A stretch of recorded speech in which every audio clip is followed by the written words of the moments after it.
चलिए कहाँ ज्यामिति में, जियोमेट्री में, कहाँ चलिएगा जियोमेट्री में, है ना। Yes sir. और जियोमेट्री में चलिएगा तो हम लोग को देखना है, पढ़ना है, सीखना है। का बाबू यस सर। है कि नहीं। हवाएं तेज है, सुबह का मौसम है ना। लेकिन सुबह में भी गर्मी के इस मौसम में हम लोग पढ़ने के लिए आए हैं इतने टेम्परेचर में, तो जल्दी जल्दी पढ़ना है और जल्दी जल्दी हम लोगों को सीखना है। ज्यामिति हम लोगों को समझना है कि बहुत सारे ऐसे चीज आपको उसमें दिए हुए रहेंगे जिसको आपको इशारा से समझ जाना है। इशारा तो समझते हैं ना। Yes sir. उस इशारे से ज्यामिति को समझना है। अब हम लोग पढ़ाई शुरू कर रहे हैं जिसका नाम है ज्यामिति, अंग्रेजी में कहते हैं जियोमेट्री।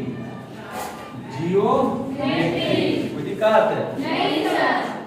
इसमें आप सभी चीजों को समझना क्या है इसके बारे में ध्यान से समझिए।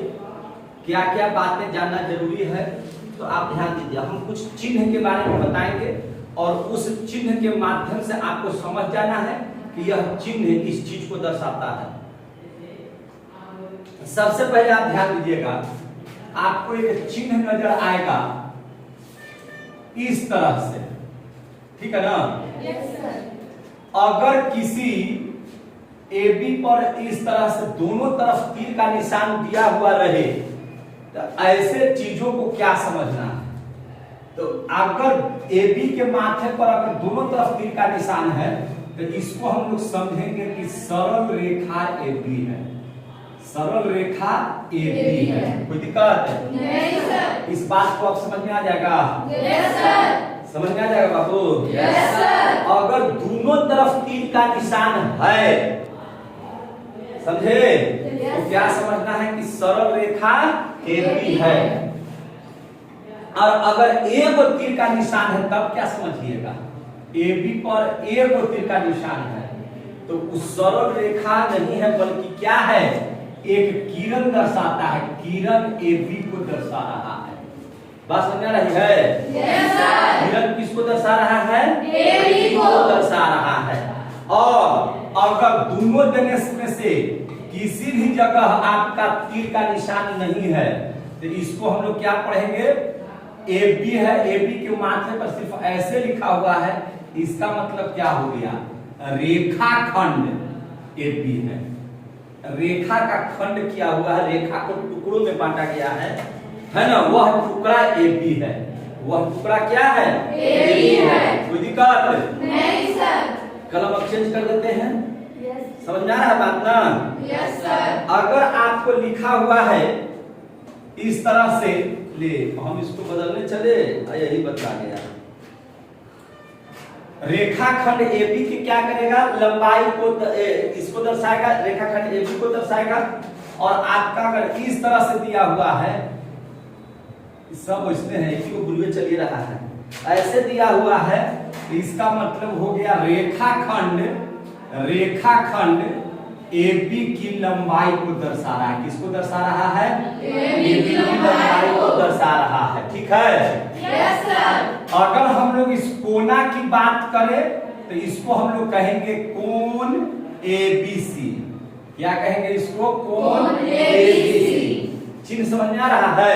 Yes sir. इसको हम लोग क्या कहेंगे, कोण ABC। समझ में आ गया। Yes sir. इसके बाद देख लीजिए, अगर इस तरह का चिन्ह दिया हुआ है तो इसको समझेंगे कि यह त्रिभुज ABC है। यह क्या है, त्रिभुज ABC है। आ रहा दिमाग काम कर रहा है। Yes sir. त्रिभुज क्या है, ABC है। अगर आपको इस तरह से दिया हुआ है, अगला में कलम बढ़िया रखिए यार, त्रिभुज ABC बीच में बराबर का है तो आप जानिए रहे कि बराबर का चिन्ह है। लेकिन इस बराबर के चिन्ह पर एक कौवा बैठ जाए और ऐसे लिखा हुआ रहे तो इसको मतलब हो गया कि त्रिभुज ABC सर्वांगसम।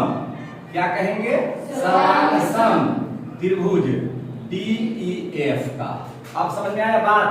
Yes sir. इसका मतलब क्या, बराबर का मतलब है कि दो पाई से खींच दीजिए तो बराबर, लेकिन उसका पर कौवा उड़ा दीजिए तो क्या हो गया, सर्वांगसम। क्या हो गया, सर्वांगसम।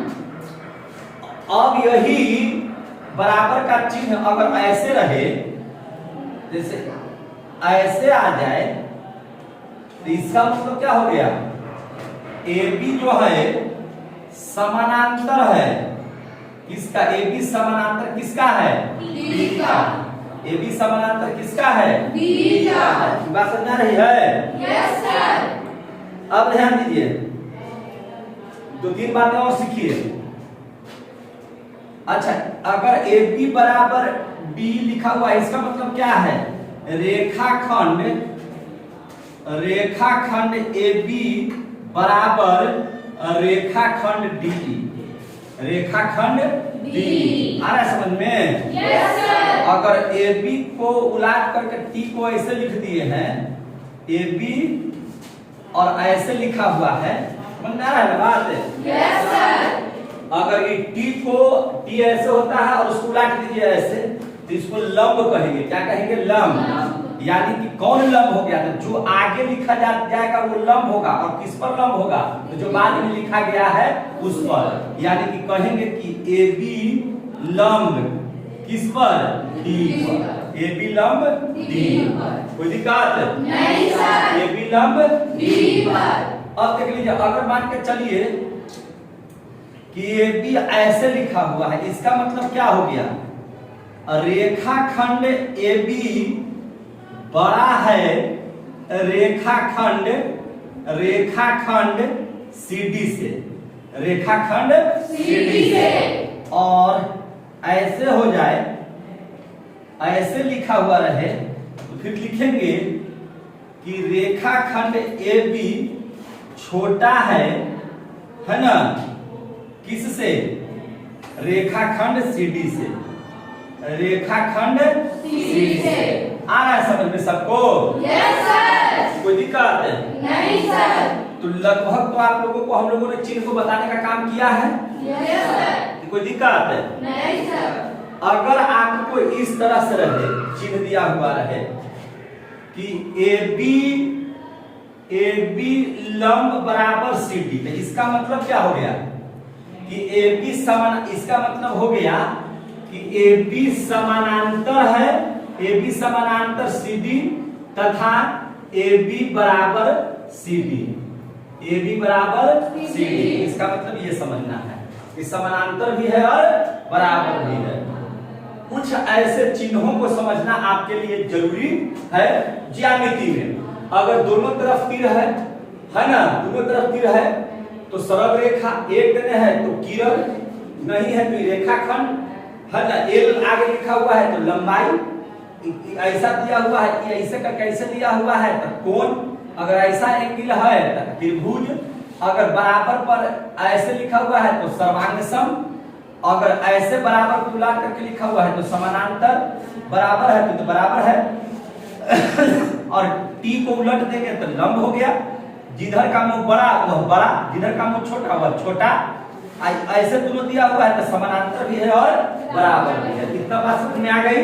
Yes sir. तो ये रेखाखंड, ये कुछ चिन्ह थे जिसका हम लोगों ने प्रयोग करना जाना। अगर आएगा तो आप लोग गड़बड़ाइएगा मत, बल्कि आसानी से समझिए कि वो चीज है। समझ में आ गया बात? Yes, इसको लिख लीजिए, तब फिर अगला हम पढ़ा रहे हैं।